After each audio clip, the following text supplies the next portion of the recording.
Hello అండి, మనకు Indian ఆర్మీకి సంబంధించి ఒక మంచి నోటిఫికేషన్ అయితే వచ్చింది.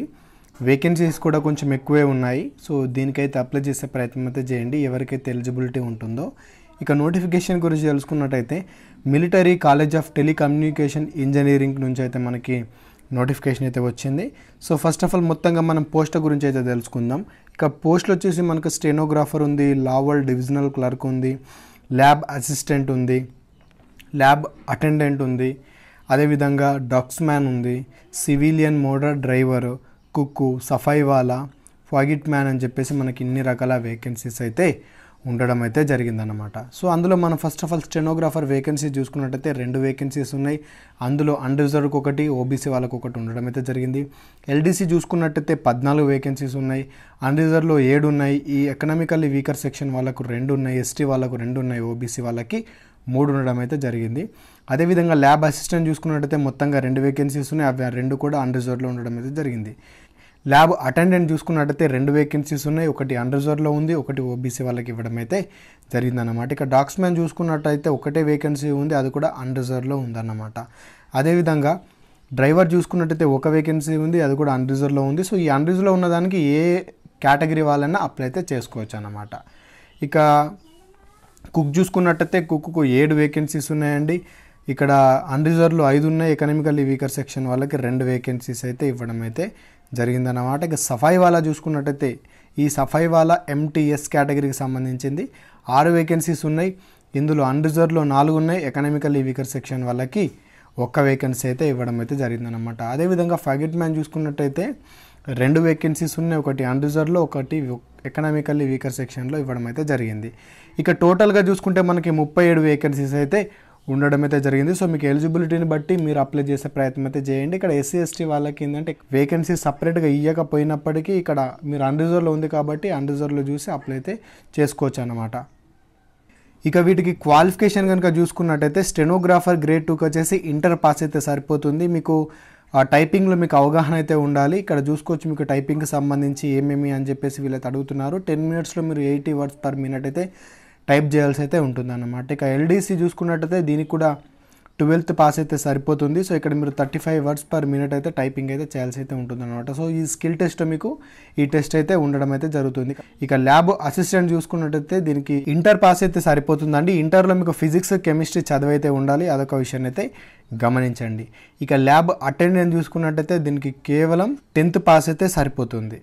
దానితో పాటు ఈ ల్యాబ్ అటెండెంట్కి 1 year ఎక్స్పీరియన్స్ కూడా అడగడం అయితే జరిగింది. ఇక్కడ ల్యాబ్ అసిస్టెంట్ చూసుకున్నా కూడా ఇక్కడ ల్యాబ్కి సంబంధించి మీకు ఎక్స్పీరియన్స్ అయితే ఉండాలి అని చెప్పేసి వీళ్ళు కొద్దిగా ఇక్కడ అడుగుతున్నారు. డాక్స్మ్యాన్ చూసుకున్నట్టయితే మీకు ఇక్కడ 10th పాస్ అయితే సరిపోతుంది. అదేవిధంగా డిప్లొమా సర్టిఫికేట్ అయితే అడుగుతున్నారు, అది కూడా మీరు కంప్యూటర్ అప్లికేషన్కి సంబంధించిన విభాగంలో మీకు డిప్లొమా అయితే చేసి ఉండాలి అని చెప్పేసి వీళ్ళైతే అడుగుతున్నారు. ఇక డ్రైవర్ చూసుకున్నట్టయితే 10th పాస్ అయితే సరిపోతుంది. అదేవిధంగా మీకు హెవీ మోటార్ వెహికల్ లైసెన్స్ అయితే ఖచ్చితంగా ఉండాలి, ఇయర్స్ ఎక్స్పీరియన్స్ కూడా ఉండాల్సి అయితే ఉంటుందన్నమాట. ఇక కుక్ చూసుకున్నట్టయితే 10th పాస్ అయితే సరిపోతుందండి.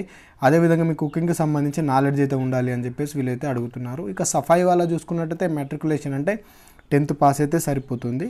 ఇక ఫాగిట్ మ్యాన్ చూసుకున్నట్టయితే దీనికి కూడా 10th పాస్ అయితే సరిపోతుందండి. అదేవిధంగా ఈ విభాగంలో మీకు 1 year ఎక్స్పీరియన్స్ అయితే ఉండాలి అని చెప్పేసి వీళ్ళైతే అడుగుతున్నారు. ఇక్కడ మీరు ల్యాబ్ అసిస్టెంట్, ల్యాబ్ అటెండెంట్ చూసుకున్నట్టయితే ఇక్కడ మీకు desirable qualification experience in lab, అదేవిధంగా lab attendant with 1 year experience ఉంది. ఇది డిసైరబుల్ క్వాలిఫికేషన్ అంటే మీకు ఉన్నా పర్లేదు, లేకున్నా పర్లేదు, అంటే మీరు కంపల్సరీ చేయాలనే లేదు, ఒకవేళ మీరు చేయకున్నా దీనికైతే అప్లై అయితే చేసుకోవచ్చు అనమాట. ఎక్స్పీరియన్స్ లేకపోయినా కూడా మీరు అప్లై అయితే చేసుకోవచ్చు అనమాట. ఇక ఏజ్ లిమిట్ కనుక చూసుకున్నట్టయితే 18 నుంచి 25 సంవత్సరాల వరకు అయితే ఏజ్ లిమిట్ ఉంది. ఇక డ్రైవర్కి వచ్చేసి 18 నుంచి 27 సంవత్సరాల వరకు అయితే ఏజ్ లిమిట్ అయితే ఉందన్నమాట. ఇక్కడ ఎస్సీ ఎస్టీ వాళ్ళకి 5 సంవత్సరాలు, ఓబీసీ వాళ్ళకి 3 సంవత్సరాలు అప్పర్ ఏజ్ రిలాక్సేషన్ అయితే ఉంటుంది, అదొక విషయం అయితే గమనించండి. ఇక దీనికి 50 రూపాయల ఫీ ఉంటుంది, అది కూడా మీరు పోస్టల్లోనే ఈ ఫీ అయితే పే చేయాల్సి అయితే ఉంటుంది. ఇక్కడ నేమ్ కూడా ఇచ్చారు, command military college of telecommunication engineering అని చెప్పేసి ఉంది కదా, ఫీ అయితే పే చేయాల్సి అయితే ఉంటుంది అన్నమాట. అదేవిధంగా ఎస్సీ ఎస్టీ వాళ్ళకైతే ఫీ అయితే లేదు, వీళ్ళకు ఫీ నుంచి అయితే మినహాయింపు అయితే ఇవ్వడం అయితే జరిగింది. ఇక సెలక్షన్ ప్రాసెస్ చూసుకున్నట్టయితే మీకు ముందుగా ఎగ్జామ్ అయితే ఉంటుంది. సో మీరు ఏ విభాగానికి అప్లై అయితే చేయాలనుకుంటున్నారో ఆ విభాగానికి సంబంధించి అయితే మీరు క్వాలిఫికేషన్ డీటెయిల్గా చూడండి, సెలక్షన్ ప్రాసెస్ డీటెయిల్గా చూడండి.